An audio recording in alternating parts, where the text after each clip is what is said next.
On est le 31 août 2004 à Richmond Hill, une petite ville tranquille de Géorgie. Il est environ 5 heures du matin lorsque le gérant d'un Burger King s'apprête à ouvrir son établissement. Derrière le bâtiment, dans un coin mal éclairé, il découvre une silhouette étendue sur le sol. C'est un homme nu, sans aucun effet personnel, sans papier d'identité, son corps est couvert de piqûres d'insectes, brûlé par le soleil et visiblement battu. Mais surtout, il est inconscient. Les secours arrivent plutôt rapidement et parviennent à le réanimer. À l'hôpital, les médecins et les infirmiers font une découverte troublante. Cet homme n'a aucune idée de qui il est. Lorsqu'on l'interroge, il ne peut donner ni son nom, ni adresse, ni même un seul souvenir de son passé, comme si toute existence avait totalement été effacée. Trouvé derrière un Burger King, BK, les autorités et les médias finiront par lui donner un surnom. On l'appellera Benjamin Kyle.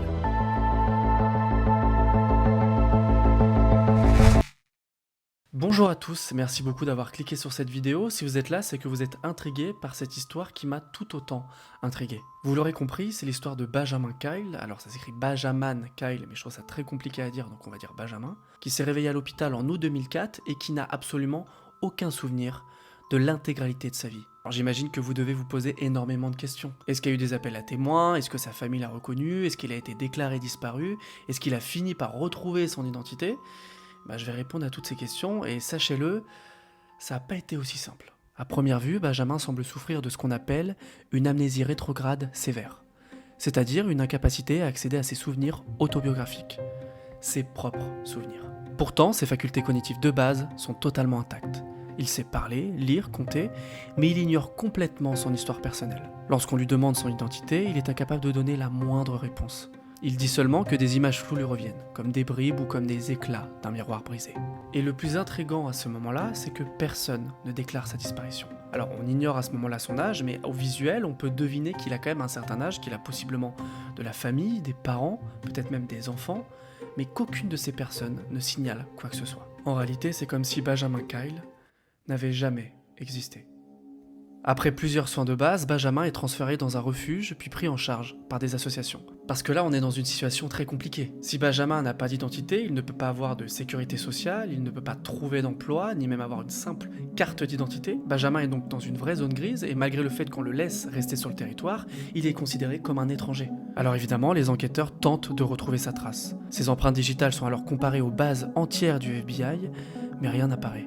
Son visage est diffusé, mais aucune correspondance ne revient.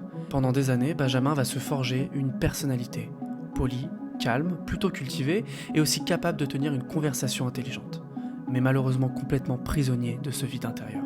Évidemment, les gens qu'il rencontre sont touchés par son histoire, certains vont même jusqu'à l'aider, mais personne ne peut répondre à une question essentielle.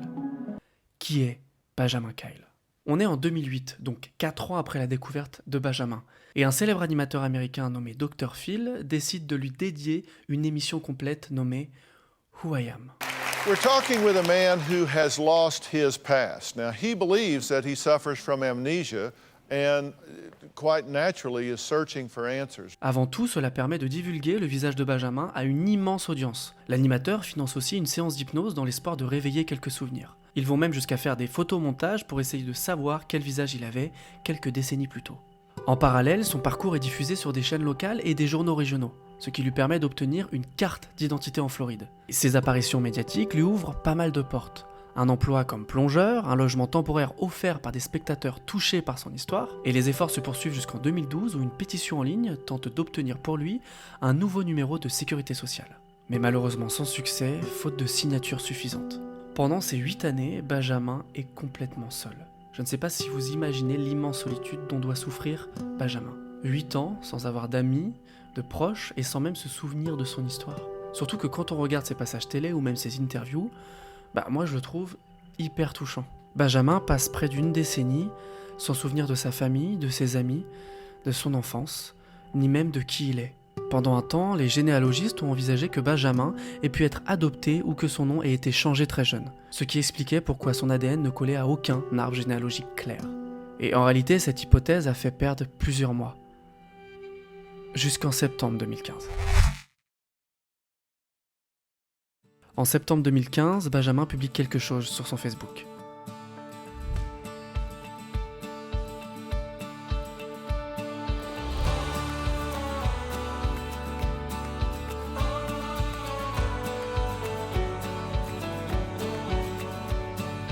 really talk about the bad times, and there were some bad times in which, you know, geez. Benjamin s'appelle en réalité William Burgess Powell. Il est né le 29 août 1948 à Lafayette, dans l'Indiana. Sa famille, qu'il avait déclarée disparue dans les années 70 après qu'il ait soudainement quitté la maison pour le Colorado, réapparaît. Parce que oui, Benjamin avait de la famille, mais ne l'avait jamais reconnu malgré ses innombrables passages télé, ou même médiatiques. Il avait soudainement quitté le cocon familial dans les années 70, et ils étaient absolument persuadés qu'il était mort. Et c'est d'ailleurs grâce à une équipe de recherche en généalogie menée par Sissi Moore que son identité est enfin établie. Un lien de parenté a été confirmé avec un proche qui a comparé ses résultats avec les siens. Vous imaginez 11 ans sans savoir qui on est? Je pense sincèrement que personne ne peut savoir ce qu'a vécu Benjamin Kyle à ce moment-là. Ou même quel soulagement ça a pu être de savoir enfin qui il était et en plus qu'il avait une famille. Mais l'histoire de Benjamin ou de William soulève plusieurs questions. Comment un homme peut-il, dans un pays aussi documenté que les États-Unis, disparaître ainsi de lui-même? Comment expliquer l'amnésie profonde, son souvenir émotionnel et cette absence totale de repères? Son parcours entre anonymat brutal et renaissance identitaire restera comme une énigme fascinante sur la mémoire, la bureaucratie et l'identité. Et malgré le fait que maintenant on connaisse sa réelle identité, le nom pour lequel il a été retrouvé demeure son principal.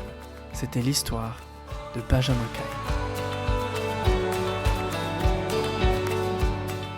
Elle est trop touchante cette histoire. Elle est trop touchante, on est retrouvé à poil derrière un Burger King et on se retrouve à être l'histoire la plus médiatisée à l'époque aux États-Unis. J'espère sincèrement que ça vous a plu et si vous avez aimé cette histoire, vous savez quoi faire, on s'abonne, on like, on n'hésite pas à mettre un petit commentaire sur ce que je peux faire pour évoluer en termes de storytelling et de montage. À noter que c'est seulement ma deuxième vidéo YouTube, donc soyez s'il vous plaît un peu indulgents. Si vous avez aimé cette vidéo, il y a de fortes chances que vous aimez celle qui était juste avant. Vous pouvez aller la regarder. En tout cas, ce que je peux vous promettre, c'est qu'on se retrouve très bientôt pour une troisième vidéo. Merci beaucoup.